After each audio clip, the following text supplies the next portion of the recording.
Selamat siang pemirsa, saya Siti Isnianinur kembali hadir menemani Anda dalam Sumut hari ini siang. Siang ini kami telah merangkum sejumlah informasi terkini di antaranya. Puluhan warga datangi lokasi hiburan malam di Langkat. Doa bersama untuk keselamatan penumpang Sriwijaya Air SJ182 di Kota Medan. Harga kedelai naik, pengrajin tahu di Tapanuli Selatan kurangi produksi. Selain cuplikan berita tadi, kami juga akan menghadirkan beragam informasi lainnya. Pemirsa, kita jelang Sumut hari ini siang selengkapnya.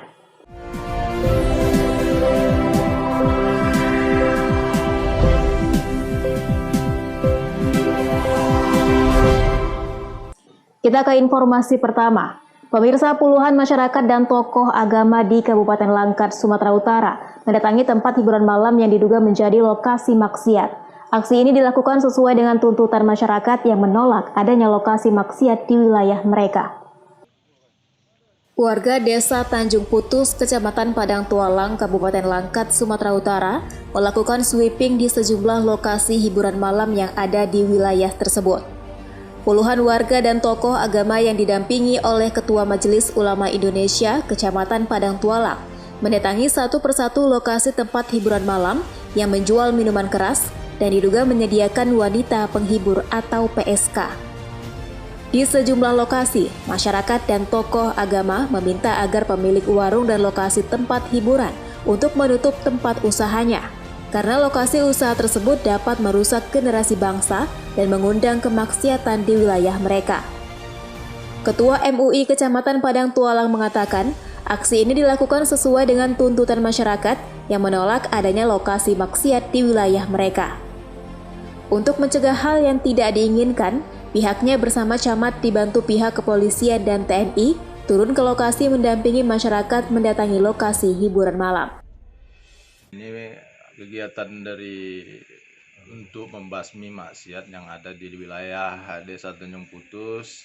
Ini berdasarkan dari keresahan masyarakat Desa Tanjung Putus untuk kiranya membersihkan dari tempat-tempat maksiat untuk wilayah Desa Tanjung Putus ini, karena aspirasi masyarakat Desa Tanjung Putus untuk bagaimana Desa Tanjung Putus bersih dari maksiat, maka mereka berkumpul untuk berusaha menutup tempat-tempat maksiat itu dari Desa Tanjung Putus ini. Mereka berduyun ya didampingi oleh Bapak Camat, Bapak Kapolsek untuk bisa terjaga ketertiban dalam menutup tempat-tempat maksiat itu. Wahyu Pertama melaporkan untuk Evarina TV. Informasi berikutnya pemirsa, satu dari dua pelaku jambret yang selama ini meresahkan warga Kota Medan meregang nyawa setelah timah panas milik petugas menembus dadanya. Dua pelaku sudah beraksi sebanyak 11 kali dan seluruhnya terjadi di wilayah hukum Polrestabes Medan. Kedua pelaku jambret berinisial YS, warga Jalan AR Hakim Medan, dan AR warga Sibiru-Biru ditangkap petugas di waktu dan lokasi berbeda di Kota Medan. Awalnya petugas Polsek Medan Kota menangkap YS yang sudah masuk dalam daftar pencarian orang atau DPO tidak jauh dari rumahnya pada Minggu malam. Beberapa hari kemudian, Polsek Medan Kota yang sedang melakukan patroli kembali menangkap AR di wilayah hukum Polsek Medan Kota pada Kamis malam. Saat itu tersangka sedang berencana melakukan aksi kejahatannya. Saat dilakukan pengembangan untuk memburu komplotan lainnya, tersangka AR melakukan perlawanan dengan berusaha menikam personil dengan pisau yang disimpannya di dalam bajunya. Tindakan tegas dan terukur diberikan kepada tersangka AR yang berperan sebagai eksekutor dalam menjalankan aksinya. Timah panas menembus dadanya hingga AR meregang nyawa. Dari penangkapan kedua tersangka, petugas berhasil menyita barang bukti berupa sepeda motor milik para pelaku dan ponsel milik salah seorang korbannya. Wakapolres Polrestabes Medan AKBP Irsan Sinuhaji dalam keterangan persnya Jumat sore mengatakan, dari catatan kepolisian, kedua pelaku sudah beraksi sebanyak 11 kali dan seluruhnya terjadi di wilayah hukum Polrestabes Medan. DPO sedang melakukan kegiatannya di wilayah hukum Polsek Medan Kota, dan saat itu juga anggota bertemu dengan DPO, ya, diamankan dan diinterogasi. Anggota bertemu dengan pelaku demo tadi Abdul Rahman alias Marisi. Setelah dapat diinterogasi, ya kan, di situ pelaku mengaku juga melakukan 8 TKP di wilayah Medan Kota. Jadi total ada 11. Aksinya yang terakhir, para pelaku menjamret ponsel warga inisial TAN yang terjadi di Jalan Sisingamangaraja, Medan pada Oktober 2020 lalu. Aksi para pelaku ini tertangkap kamera CCTV. Wahyu Pratama melaporkan untuk Eva Arena TV.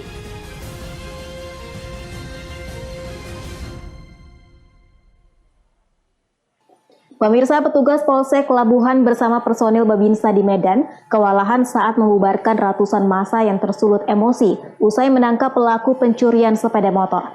Kini tersangka berikut barang bukti sepeda motor milik korban diamankan di Polsek Labuhan. Tembakan ke udara terpaksa dilepaskan petugas kepolisian dari Polsek Labuhan dan Polres Pelabuhan Belawan untuk membubarkan massa saat mengevakuasi seorang tersangka pencurian sepeda motor berinisial YP. Meski sudah dikawal ketat oleh anggota TNI dan Polri, namun amarah warga tak terbendung. Warga terus menyerang dan memukuli tersangka warga Medan Helvetia tersebut secara bertubi-tubi. Bukan saja tersangka, seorang petugas tak luput dari pukulan warga. Nyawa tersangka akhirnya berhasil diselamatkan dan langsung dimasukkan ke dalam mobil petugas. Pencurian sepeda motor yang dilakukan tersangka YP terjadi di Jalan Aluminium Raya Medan Jumat malam kemarin. Tersangka membawa kabur motor milik warga bernama Hendra yang terparkir di teras rumahnya. Korban yang sedang bersantai bersama keluarga mendengar suara motornya dibawa kabur tersangka. Spontan mengejar sambil berteriak minta tolong. Warga sekitar yang mendengar teriakan korban langsung menangkap tersangka. Tersangka sempat dihajar massa sebelum akhirnya diamankan petugas dari Babinsa dan Polsek Labuhan. Dan melakukan pencurian kendaraan bermotor menggunakan kunci palsu ataupun kunci kendaraan lain, berusaha untuk mengambil kendaraan korban. Kemudian kita bersama-sama dengan anggota TNI mengamankan pelaku dan memboyong pelaku ke Polsek Medan Labuhan. Tersangka berikut barang bukti sepeda motor milik korban kini diamankan di Polsek Labuhan. Wahyu Pratama melaporkan untuk Eva Arena TV.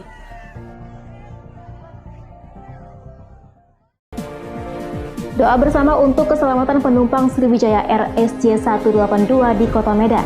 Beritanya akan hadir sesaat lagi.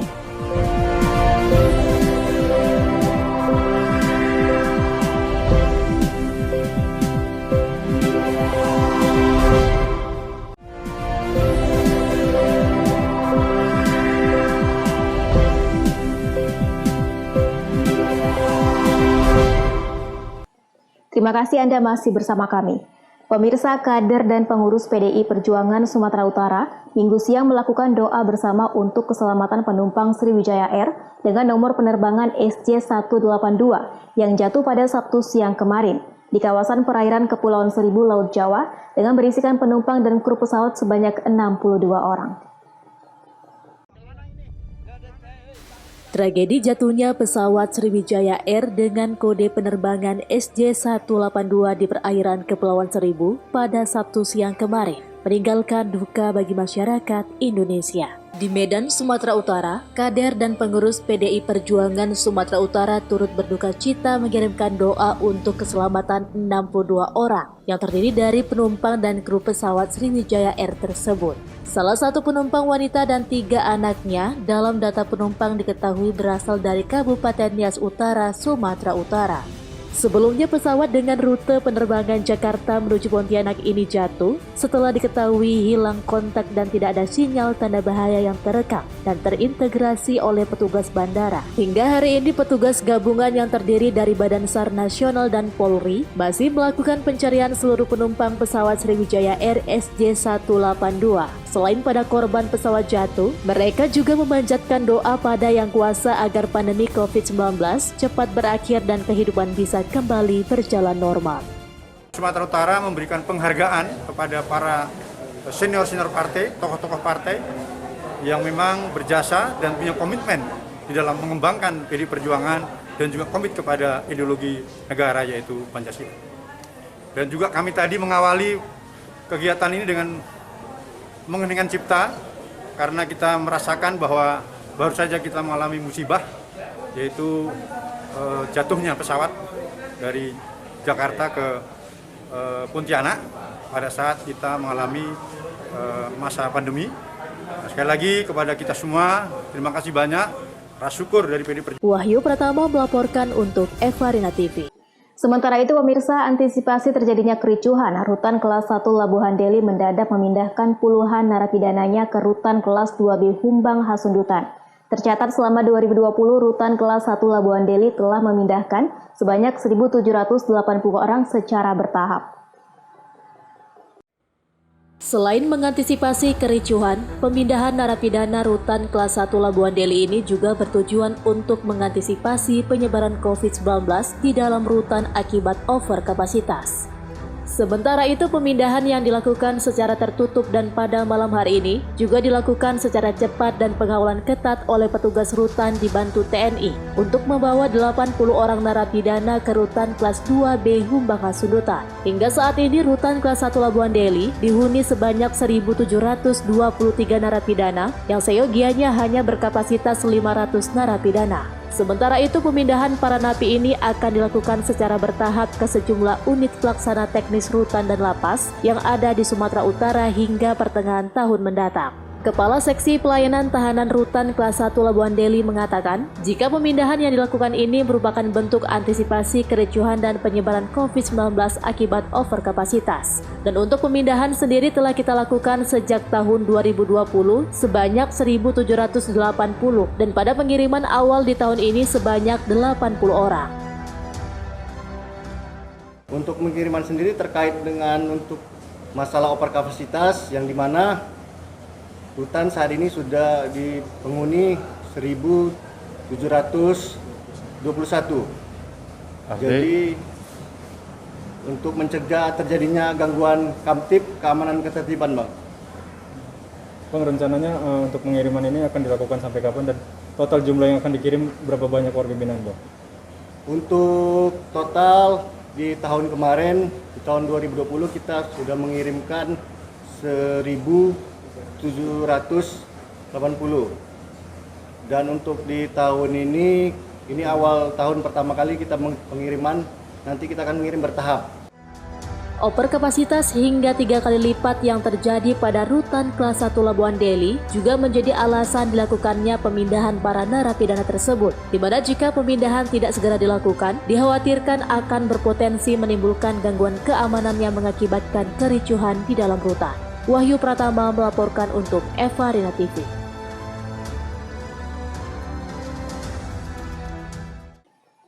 Kita beralih ke informasi lainnya. Pemirsa, curah hujan tinggi yang terjadi di Kabupaten Dairi, Sumatera Utara menyebabkan setengah badan jalan nasional tepatnya di Kabupaten Dairi, Sumatera Utara amblas ke dalam jurang sedalam 5 meter. Akibat kejadian ini, petugas kepolisian terpaksa memberlakukan sistem buka tutup untuk mengantisipasi kemacetan lalu lintas. Badan jalan amblas ini terjadi di Jalan Nasional jurusan Sidik Kalang Medan, tepatnya di kilometer 6,5 Desa Sitinjo 2, Kecamatan Sitinjo, Kabupaten Dairi. Curah hujan tinggi menyebabkan air meluap ke badan jalan, sehingga badan jalan amblas ke dalam jurang. Beruntung, saat badan jalan amblas, situasi jalan sedang sepi kendaraan, sehingga tidak memakan korban. Sebagaimana diketahui, saat ini kondisinya terlihat mengkhawatirkan karena bahagian bawah badan jalan semakin terkikis dan dikhawatirkan jika tidak segera diperbaiki, amblasnya badan jalan ini akan semakin melebar dan berpotensi memutus akses jalan. Menurut warga, badan jalan amblas dikarenakan kondisi curah hujan yang tinggi, sehingga gorong-gorong di bawah badan jalan tersumbat dan menyebabkan air meluap ke badan jalan. Karena cuaca ekstrim di sini, menimbun air di atas sana, jadi airnya merembes. Nah, inilah akibatnya. Longsor dia. Sekitar jam 4 subuh kayaknya ini. Ini betul-betul harus, Mas? Ini batu-batu asli arus lalu lintas ini. Iya. Sementara kami menjaga di sini biar arus lalu lintas nggak macet. Ada yang kawan yang sana, itulah menjaga biar apa gitu Pak. Saat ini petugas kepolisian dari Polres Dairi pun telah membuat tanda bahaya, dan untuk mengantisipasi kemacetan, arus lalu lintas pun diberlakukan sistem buka tutup dari 2 arah. Sebagaimana diketahui, jalur ini merupakan jalan nasional penghubung Kota Medan dan Kota Subu Salam Aceh. Pentanius Sembiring melaporkan untuk Evarina TV. Pemirsa, Sumut hari ini akan kembali dengan informasi menarik lainnya. Tetaplah bersama kami.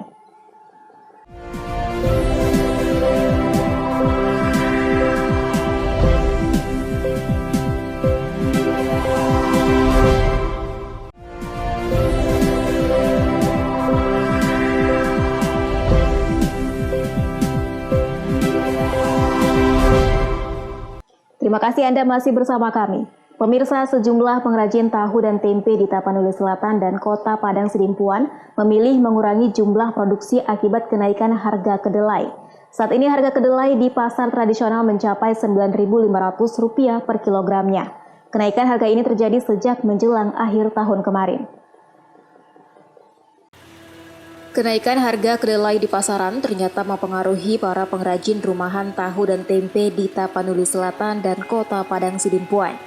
Menurut para perajin rumahan tahu dan tempe ini, akibat kenaikan harga kedelai, permintaan tahu dan tempe di pasaran jauh menurun. Mengantisipasi pasaran dan kerugian, para pengrajin tahu dan tempe ini memilih mengurangi produksi sambil menunggu harga kedelai kembali normal. Sebelumnya harga kedelai di pasaran tradisional berkisar antara Rp5.000 hingga Rp5.500 per kilogram. Namun menjelang akhir tahun lalu kemarin, harga bahan pokok tahu dan tempe ini naik Rp2.000 per kilogramnya, menjadi Rp9 hingga Rp9.500 per kilogram. Para pengrajin tahu dan tempe rumahan ini berharap agar harga kedelai cepat kembali normal.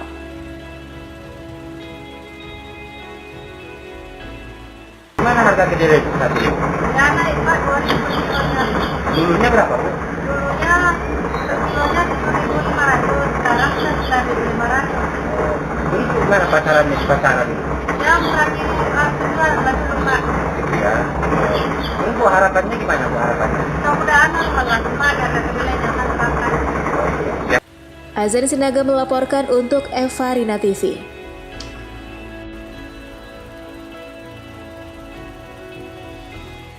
Pemirsa, jalan rusak parah hingga berlumpur di Desa Pandang Pulau, Kecamatan Bandar Pulau, Kabupaten Asahan, akhirnya diperbaiki pemerintah desa bersama salah satu perusahaan perkebunan swasta di daerah tersebut. Pemerintah Desa Padang Pulau bersama perusahaan perkebunan swasta PT Jaya Putra Indonesia Gajah Sakti memperbaiki jalan rusak di Desa Pandang Pulau, Kecamatan Bandar Pulau, Asahan. Jalan ini rusak selama hampir 73 tahun yang menjadi jalan penghubung 7 desa. Perusahaan perkebunan sawit tersebut membantu memperbaiki jalan rusak dengan memberikan bantuan berupa padas 30 truk, pasir 80 truk, dan petrun 40 truk. Dan dari pemerintah Kabupaten Asahan di APBD tahun 2021 ini supaya dapat pembangunan hot mix di jalan Desa Padang Pulau menuju 7 desa yang ada di atas.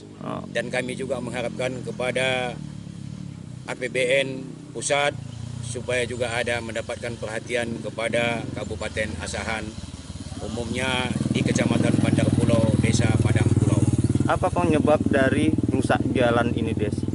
Penyebab rusak jalan karena turunnya hujan dari bulan 9 sampai masuk Januari, awal Januari ini. Jadi jalan cukup hancur karena jalan selama ini memang jalan tanah. Ditambah lagi dengan banyaknya masyarakat lalu lalang membawa hasil ladang, hasil panen mereka. Meskipun demikian, pemerintah desa dan warga tak henti mengharapkan bantuan dari pemerintah pusat agar jalan rusak tersebut tidak menghambat perekonomian desa. Sebelumnya jalan rusak berlumpur ini menjadi sorotan masyarakat karena aksi salah satu warga yang berselfie mandi lumpur. Hal tersebut sebagai wujud protes dengan harapan menjadi sorotan pemerintah Kabupaten Asahan agar segera memperbaiki jalan tersebut. Wanda Pratama melaporkan untuk Evarina TV.